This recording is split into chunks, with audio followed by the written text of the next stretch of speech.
আজ পৌষ সংক্রান্তি উপলক্ষে তোমাদের সবাইকে জানাই অনেক শুভেচ্ছা। এই দিন অনেক বাঙালি বাড়িতেই মূলো চালতা চাটনির একটা চল আছে, আর আমার বাপের বাড়িতেও আজকের দিনে এই একই নিয়ম আছে। তো মা প্রথমে চালতাটাকে কেটে নিল আর মূলোটাকে একদম পাতলা পাতলা করে পিস করে নিল, আর নিল একটা গোটা পাটালি গুড়, একটা গোটা টমেটো আর নারকেল কুড়োনো, তার সাথে নিয়েছিল একটুখানি লবণ আর একটুখানি হলুদ।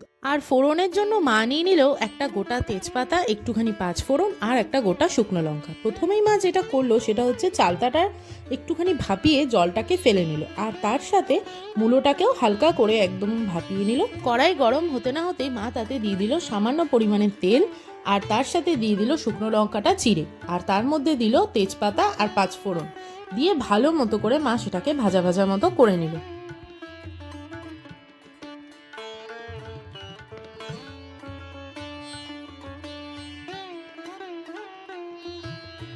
ফোড়নটা একটু ভালো মতো করে ভাজা হয়ে গেলে তারপরে মা তার মধ্যে দিয়ে দিল একটা গোটা টমেটো।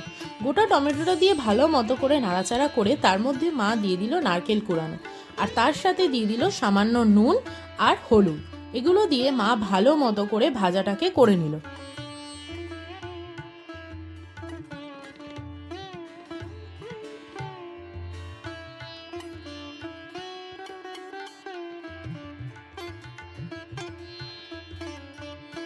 টমেটোর সাথে নারকেলটা ভালো মতো করে ভাজা হয়ে গেলে মা তার মধ্যে দিয়ে দিল আগে থেকে সেদ্ধ করে রাখা মূলো আর চালতাটা। এগুলোকে দিয়ে ভালো মতো করে নাড়াচাড়া করার পর মা ওর মধ্যে দিয়ে দিল পাটালি গুড়।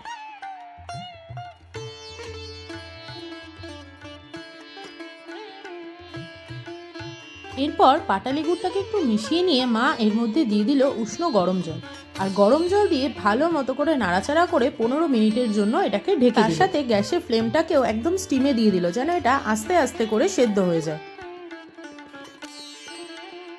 15 মিনিট পর গ্যাসের স্টিমটাকে বন্ধ করে ভালো মতো করে নাড়াচাড়া করে নামিয়ে ফেললেই তৈরি আমাদের মূলো চালতার চাটনি।